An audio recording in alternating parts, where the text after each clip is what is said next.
Shankar competitive classes में आपका स्वागत है। हम यहाँ बीएड फर्स्ट ईयर से रिलेटेड टॉपिक हम जानेंगे C2 के बारे में। C2 यानी इसका कोड है C2 और इसका कंटेम्परेरी इंडिया एंड एडुकेशन। और इसमें जॉन डेवी के बारे में हम जानेंगे। जॉन डेवी कौन थे, इनका जीवन परिचय कैसा था, ये किस विचारधारा से थे, इनकी शिक्षा दर्शन में शिक्षक का स्थान, इन सभी के बारे में जानते हैं। जॉन डेवी का जन्म कब हुआ, ये सभी इस चैप्टर में जानेंगे। तो जॉन डेवी का जन्म 20 अक्टूबर 1859 ईस्वी को हुआ था। यानी हम कह सकते हैं कि गांधी जी का जन्म कितना में 1869 में और 2 अक्टूबर को हुआ था। इसी से हम इनका याद रखने के लिए हम कर सकते हैं कि इससे 10 साल पहले यानी 1859 में, और गांधी जी का 02 था, इनका 20, यानी इस तरह से हम याद रख सकते हैं। और इनका मृत्यु हुआ था 1 जून 1952।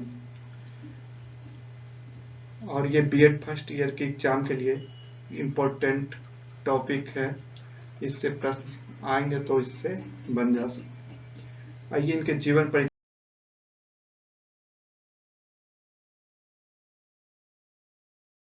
जन्म 1859 ईस्वी में संयुक्त राज्य अमेरिका में बर्लिंगटन में हुआ था। इनका जन्म कहाँ हुआ, अमेरिका के बर्लिंगटन में हुआ। विद्यालयी शिक्षा बर्लिंगटन के सरकारी विद्यालयों में हुआ।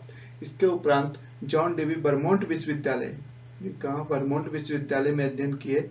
जॉन हॉपकिंस विश्वविद्यालय से उन्हें पीएचडी की उपाधि मिली। जॉन हॉपकिंस विश्वविद्यालय से उन्हें पीएचडी की उपाधि मिली। जॉन डेवी मिनेसोटा विश्वविद्यालय, यानी कब से कब तक वहां 1888 से 1889 तक वहां दर्शन शास्त्र पढ़ा। कहाँ पढ़ाए थे ये दर्शन शास्त्र के बारे में 3 जगह। जॉन डेवी मिनेसोटा विश्वविद्यालय, मिशिगन विश्वविद्यालय, और यहाँ पढ़ाए थे 1889 से 1894 ईस्वी तक। शिकागो विश्वविद्यालय 1894 से 1904 ईस्वी तक में दर्शन शास्त्र पढ़ाए। ये दर्शन शास्त्र वहां पढ़ाए। 1904 में वे कोलंबिया में दर्शन शास्त्र के प्रोफेसर नियुक्त हुए। 1904 ईस्वी में वे कोलंबिया में दर्शन शास्त्र के प्रोफेसर नियुक्त हुए और 30 वर्षों तक वे इस पद पर रहे। वे प्रयोजनवाद तथा अनुभववाद में विश्वास रखते थे, या वे उनका मूल रूप थे।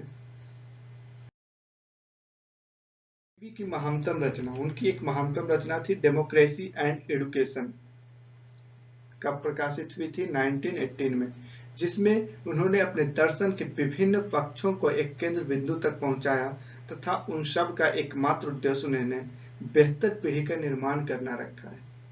प्रत्येक प्रगतिशील अध्यापक ने उनका बौद्धिक नेतृत्व स्वीकार किया। अमेरिका का शायद ही कोई ऐसा विद्यालय होगा जो डेवी के विचारों से प्रभावित न हुआ हो।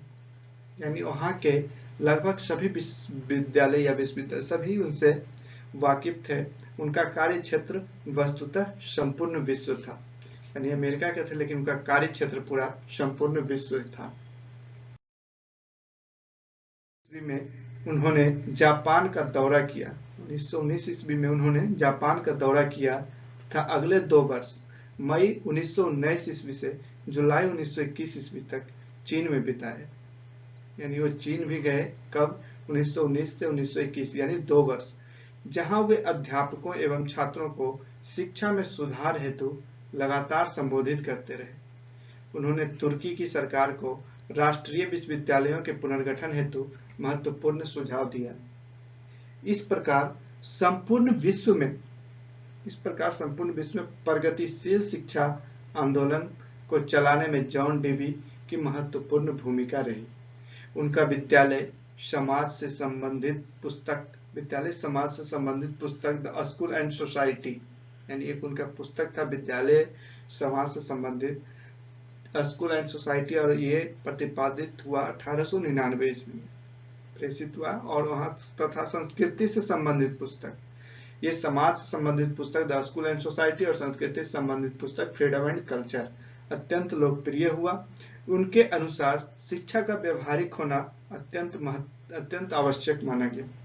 आधुनिक शिक्षा से प्रयोगवादी प्रवृत्ति का विकास करने में डेवी का महत्वपूर्ण स्थान रहा।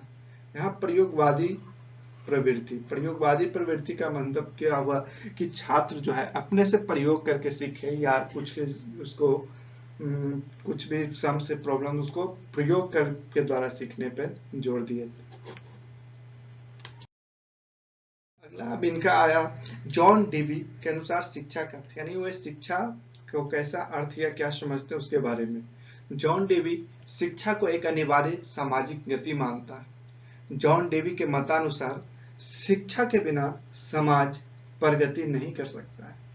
यानी वो कहते थे कि शिक्षा के बिना समाज कभी प्रगति नहीं कर सकता है, और शिक्षा से ही संस्कृति, सभ्यता तथा परंपराओं का रक्षा एवं विकास होता है।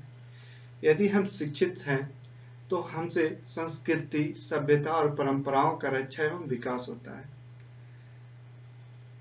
जैसे कि अभी पश्चिमी सभ्यता हमारे भारत में ज्यादा पर फैला रही है, उसी के ये बोले हैं शिक्षा से ही संस्कृति, सभ्यता तथा परंपराओं, यानी अपनी संस्कृति को खोते चले जा रहे हैं।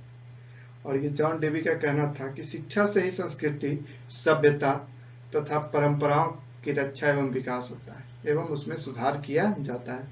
शिक्षा अनुभव के पुनर्निर्माण एवं पुनर्रचना का एक क्रम है।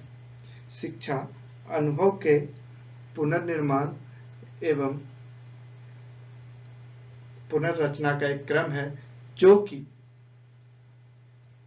कि मनुष्य की क्षमता में वृद्धि करने के द्वारा अनुभव को और अधिक सामाजिक महत्व प्रदान करती है। मनुष्य के बाहरी एवं आंतरिक अनुभव हमेशा परिवर्तित होते रहते हैं, यानी बाहर मनुष्य क्या बोलता है, उसके अंदर क्या चल रहा होता है, दोनों कहीं न कहीं कुछ में डिफरेंसेज होता है, वे हमेशा परिवर्तित होते रहते हैं एवं समय समय पर उसे नए नए अनुसंधानों का सामना करना पड़ता है। के अनुसार शिक्षा का उद्देश्य, उनके अनुसार शिक्षा का उद्देश्य क्या था उसके बारे में। जॉन डेवी के अनुसार शिक्षा का एकमात्र उद्देश्य बालकों की शक्तियों का विकास है। यानी जॉन डेवी कहते हैं कि शिक्षा का एकमात्र उद्देश्य, शिक्षा का जो उद्देश्य है वो क्या है, तो बालकों की शक्तियों में विकास, यानी बालक की जो शक्ति है उसमें विकास करना। यह विकास किस प्रकार से होगा, इसके लिए कोई भी सिद्धांत निर्धारित नहीं किया जा सकता, क्योंकि अलग अलग रुचियों और योग्यताओं के बालकों में विकास अलग अलग तरीके से होता है। शिक्षक को बालक की योग्यताओं पर ध्यान देते हुए एक निर्देशक का कार्य करना चाहिए, तभी बालकों की उद्देश्यों की प्राप्ति हो सकती है। बालकों को उद्देश्यों की प्राप्ति हो सकती है। जॉन डेवी का कहना है कि शिक्षकों को ऐसे वातावरण तैयार करना चाहिए जिसमें प्रत्येक बालक को समस्त मानव जाति की सामाजिक जागृति में सक्रिय रहकर योगदान करने का अवसर मिले। फलवादी दृष्टिकोण से शिक्षा का उद्देश्य बालक में सामाजिक कुशलता उत्पन्न करना है। मनुष्य एक सामाजिक प्राणी है और समाज से बाहर रहकर उसका विकास नहीं हो सकता। सामाजिक जीवन में सभी का विकास होता है, इसलिए शिक्षा का उद्देश्य जीवन में दक्षता प्राप्त करना भी है। ये जॉन डेवी का कहना है, ये फलवादी दृष्टिकोण से है। और ये फलवादी जो है इसमें प्रयोजनवाद और व्यवहारवाद का मिश्रण है। और यहाँ तक का जो शिक्षा का उद्देश्य था जीवन में दक्षता प्राप्त करना, बालकों की शक्तियों का विकास, ये सब इनका शिक्षा का उद्देश्य था।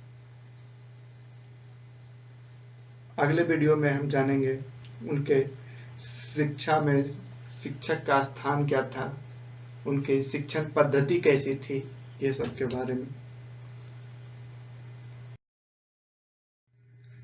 अगर आपको ये वीडियो अच्छा लगा हो तो लाइक करें, शेयर और सब्सक्राइब करें। धन्यवाद।